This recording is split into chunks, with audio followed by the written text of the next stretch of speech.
በመስኖ ግብርና ውስጥ የውሃ ቁጠባ ሁኔታ የተሰኘው የ2020 የአውሮፓውያኑ የናይል ተፋሰስ ቴክኒካል ሪፖርት እንደሚያመለክተው በናይል ተፋሰስ ውስጥ ካሉት የመስኖ ስርዓቶች 98% በግብጽ እና በሱዳን የሚገኙ ሲሆን የተቀሩት 9 የላይኛው ተፋሰስ ሀገራት ደግሞ 2% ያህሉ ብቻ ይገኛሉ።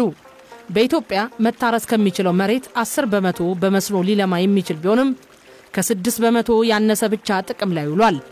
ሀገሪቱ በዝናብ ላይ የተመሰረተ ግብርና እየተከተለች በመሆኗ ምርታማነት የተገደበ ነው። የአርሶ አደሮችም የድርቅ ተጋላጭነትና የአየር ንብረት ለውጥ ተጽዕኖም ጨምሯል። ጂአይዜድ እና ሌሎች የልማት አጋሮች መስኖ የአየር ንብረት ለውጥን የመቋቋም አቅምን ለማጎልበትና በመጨረሻም በኢትዮጵያ ድህነትን ለመቀነስና ቁልፍ የልማት ግቦችን ለማምጣት አንዱ መንገድ መሆኑን ይጠቁማሉ። በአውሮፓውያኑ ከ1989 ጀምሮ ከተለያዩ ምንጮች በተጠናከረው የናይል ሀገራት የመስኖ ልማት ትንበያ መረጃ እንደሚያሳየው የላይኞቹ የተፋሰስ ሀገራት አማካይ ዓመታዊ የመስኖ እድገት መጠን 18% ነው።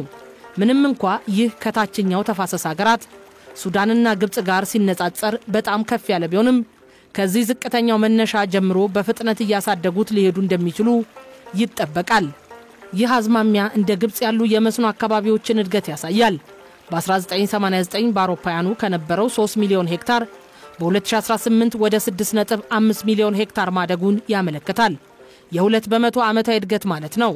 የኢትዮጵያን ስናይ ደግሞ በ1989 በአውሮፓውያኑ ከ23160 ሄክታር የነበረው በ2018 ወደ 455.421 ሄክታር ከፍ ብሏል። ይህም 35% ዓመታዊ እድገት ማለት ነው። የመስኖ ልማት አዝማሚያ ሁኔታና ተግዳሮቶች በኢትዮጵያ 2021 በአውሮፓውያኑ በተሰኘው ጥናት መሰረት ምንም እንኳ በኢትዮጵያ አነስተኛ የመስኖ ልማት ከ2000 ዓመታት በፊት ምናልባትም በአክሱም ግዛት የተጀመረና ረጅም ታሪክ ያለው ቢሆንም መካከለኛና መጠነ ሰፊ የመስኖ ልማት በደንብ በታቀደ መልኩ የተጀመረውና የተተገበረው ባለፉት 2 አስርት ዓመታት ነው። በአነስተኛ መስኖ የሚለማው መሬት በኢትዮጵያ በአውሮፓውያኑ በ1991 ከነበረበት 176105 ሄክታር በ2019 ዓ.ም በ2.5 ሚሊዮን ሄክታር ከፍ ብሏል።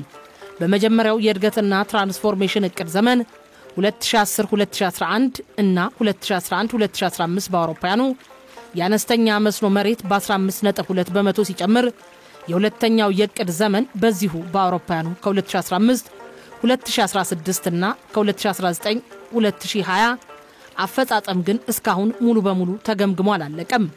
በአውሮፓውያኑ በ1991 ዓ.ም የመካከለኛና መጠነ ሰፊ የመስኖ ልማት ሙሉ በሙሉ የተጀመረው በውጭ ንግድ ኩባንያዎች በተለይም በመስኖ የሚለሙ የሸንኮራ አገዳ እርሻዎች ሲሆን በሀገሪቱ በተለይም በአዋሽ ተፋሰሶች ወንጂ 5000 ሄክታርና መተሃራ 11000 ሄክታር ነበር።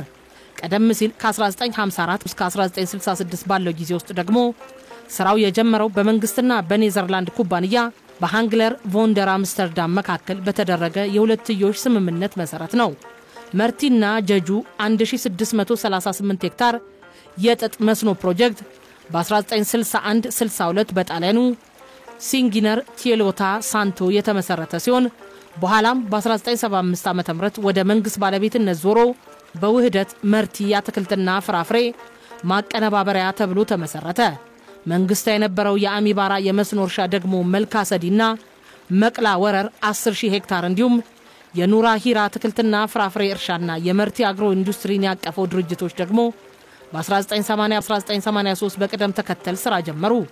በ1977 በተከሰተው አስከፊው ረሃብ ምክንያት ደግሞ በመንግስት ድጋፍ የአምራች ህብረት ስራ ማህበራት በስፋት በተቋቋሙባቸው ብዙ አካባቢዎች በአነስተኛ የመስኖ ፕሮግራም ልማት ለውጥ አምጥተው ነበር። የዚህም እቅድ ግብ 57000 ሄክታር መሬት ማልማት ነበር። ነገር ግን በ1983 በስርዓት ለውጥ ምክንያት የዚህ ዓላማ ስኬት ሳይገመገም ቀረ። የመንግስት ለውጡን ተከትሎም እንደ ዘላቂ ልማትና ድህነት ቅነሳ መርሃ ግብር እናም የድህነት ቅነሳና የተፋጠነ ልማት እቅድ ባሉ በተለያዩ ሀገራዊ የልማት መርሃ ግብሮች በመስኖ ልማት ላይ ከፍተኛ ትኩረት ተሰጥቶ እየተሰራ ሲሆን በአነስተኛ መስኖ የሚለሙ የግብርና ምርቶችን በተመለከተ የአማራ ክልል ግብርና ቢሮ ዓመታዊ ሪፖርት እንደሚያሳየው በአውሮፓውያኑ በ2018 9302 ከ932743.27 ሄክታር መሬት በመስኖ ለምቶ 110 ሚሊዮን ኩንታል የሚጠጋ ምርት የተገኘ ሲሆን ይህም በ2019 እና 20 ወደ 220,612 ሄክታር መሬትና 31 ሚሊዮን ኩንታል በታች ምርት ብቻ በመሆን ቅናሽ አሳይቷል። ነገር ግን በ2020 እና 21 መጠነኛ እድገት አሳይቶ ወደ 38 ሚሊዮን ኩንታል ምርትና 325,817.17 ሄክታር የመስኖ መሬት ተመዝግቧል። ከ2018 2019 እና ከ2019-2020 ድረስ በመስኖ የለማውን መሬትና የምርት መቀነስን በተመለከተ ከሚመለከታቸው ባለስልጣናት ማብራሪያ ማግኘት ባይቻልም በሮቢት ወረዳ ከሚገኙት እርሻዎች አንዱ ባህር ዳር ዙሪያ አማራ በመስኖ የሚጠቀሙ ናቸው። በአውሮፓውያኑ በግንቦት 2019 የገንዘብ ሚኒስቴር ከውጭ ለሚገቡ የግብርና ሜካናይዜሽን መስኖና የእንስሳት መኖ ቴክኖሎጂዎችና መሳሪያዎችን ምርቶች ከቀረጥ ነፃ ማድረጉ ይታወሳል። የግብርና ትራንስፎርሜሽን ምክር ቤት አርሶ አደሮች በቤተሰብ ደረጃ የምግብ ዋስትናን የሚያረጋግጡ የግብርና ቴክኖሎጂዎችን እንዲያገኙ የሚያስችል አቅጣጫ ሰጥቷል ሲል ምክር ቤቱ በድረገጹ አስፍሯል። የስኳር ኮርፖሬሽንም ለሸንኮራ አገዳ ምርትና ማቀነባበሪያ፣ ለግል ባለሀብቶች፣ ለንግድ ሰብሎች ምርትና ለአነስተኛ ይዞታ እርሻዎች መካከለኛና መጠነ ሰፊ የመስኖ ዘዴዎች እየተዘጋጁም ይገኛሉ። በአሁኑ ወቅት ኮርፖሬሽኑ 160,921 ሄክታር የሚጠጋ የሸንኮራ አገዳ ምርት የመስኖ መሬት በማስተዳደር ላይ ሲሆን በተለያዩ የኢትዮጵያ አካባቢዎች የሚገኙ 8 ፕሮጀክቶች ላይም ተካፋይ ነው። በአጠቃላይ 300,000 ሄክታር መሬት ላይ የሚሸፍን የመስኖ ቦታ በኮርፖሬሽኑ የሚተዳደር ሲሆን ከዚህም ውስጥ ከ50 በመቶ በላይ የሚሆነውን የሚተገብረው በሀገሪቱ በመካከለኛና በትላልቅ ፕሮጀክቶች ላይ ነው። ነገር ግን በአሁኑ ወቅት ከተገነቡት የመስኖ ልማቶች 50 በመቶ ያህሉ ብቻ አገልግሎት እየሰጡ ሲሆን የተቀሩት 34 በመቶ በሙሉ አቅማቸው ጥቅም ላይ እንዳልዋሉና 16 በመቶ ደግሞ ጥቅም ላይ እንዳልዋሉ ሪፖርቶች ያመለክታሉ። እንደ ናይል ተፋሰስ ኢኒሼቲቭ ከሆነ የገጸ ምድርና የከርሰ ምድር ውሃን በአግባቡ መጠቀም ለተፋሰስ ሀገራት ለአየር ንብረት ለውጥ መቋቋምና የውሃ ደህንነታቸውን ለማረጋገጥ የሚያስችል ስትራቴጂ ነው። ከፍተኛ መጠን ባለው ዝናብና የአየር ጸባይ ለውጥ ምክንያት በላይኛው የተፋሰሱ ሀገራት ወደ ተፋሰሱ ሐይቆችና ወንዞች የሚለቀቀው ውሃ ከፍተኛ መጠን ያለው ሲሆን ይህንን አከማችቶ በበጋ ወራት መጠቀም ይቻላል።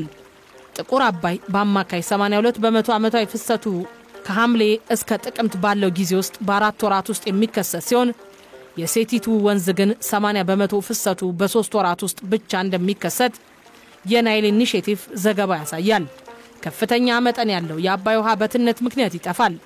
ይህ በደቡብ ተፋሰስ ሀገራት በግብጽና በሱዳን ከኢትዮጵያ የበለጠ ከፍ ያለ ሲሆን በበጋ ወቅት ከፍተኛ መጠን ያለው ውሃ በቀዝቃዛው ደጋማ ቦታዎች ውስጥ ሊከማች ይችላል ሲል ኢኒሼቲቭ ይጽፋል። በዚህ መንገድ ከሚሰሩት ሰው ሰራሽ ማጠራቀሚያዎች በአማራ ክልልና በሌሎች ተፋሰስ ውስጥ የሚገኙ አርሶ አደሮች የአየር ንብረት ለውጥ ተጽዕኖን እንዲቋቋሙ በሚረዳ መልኩ ውሃውን በአመት ውስጥ በማንኛውም ጊዜ ወደ አርሶ አደሩ ማሳ በመልቀቅ ሰብል እንዲያመርት ያስችላል። በግብጽና በሱዳን ውሃ ከፍተኛ ፍጥነት በሚተንበት ጊዜ የከርሰ ምድር ውሃን በመጠቀም ከፍተኛ የመስኖ ስራን መስራት ይመከራል። ግብጽና ሱዳን ከሊቢያና ቻድ ጋር በዓለም ላይ ትልቁን ታዳሽ ያልሆነ የከርሰ ምድር ውሃ ይጋራሉ። በውሃ ማጠራቀሚያዎች ውስጥ ከተከማቸው ከ500,000 ኪዩቢክ ኪሎ ሜትር በላይ ውሃ ውስጥ 14.818 ኪዩቢክ ኪሎ ሜትር የሚጠጋ ውሃ ሊገኝ የሚችል ሲሆን በግብጽ 5525 ኪዩቢክ ኪሎ ሜትር እና በሱዳን 4787 ኪዩቢክ ኪሎ ሜትር መጠን ያለው የከርሰ ምድር ውሃ እንደሚገኝ የናይል ኢኒሼቲቭ ዘግቧል። የከርሰ ምድር ውሃን ከማውጣት ጎን ለጎን የግድቦችና የውሃ ማጠራቀሚያዎችን መጠን ወይም ቁጥር በመጨመር የማጠራቀሚያ አቅምን በማሻሻል ጨዋማ የውቅያኖስ ውሃን በማጣራትና መጠቀም የዝናብ ውሃ ክምችትን ማስፋትና የውሃ ሽግግርን መጠቀም የአየር ንብረት ለውጥን ለመቋቋም እንደ ውጤታማ እርምጃዎች ተደርገው ይወሰዳሉ።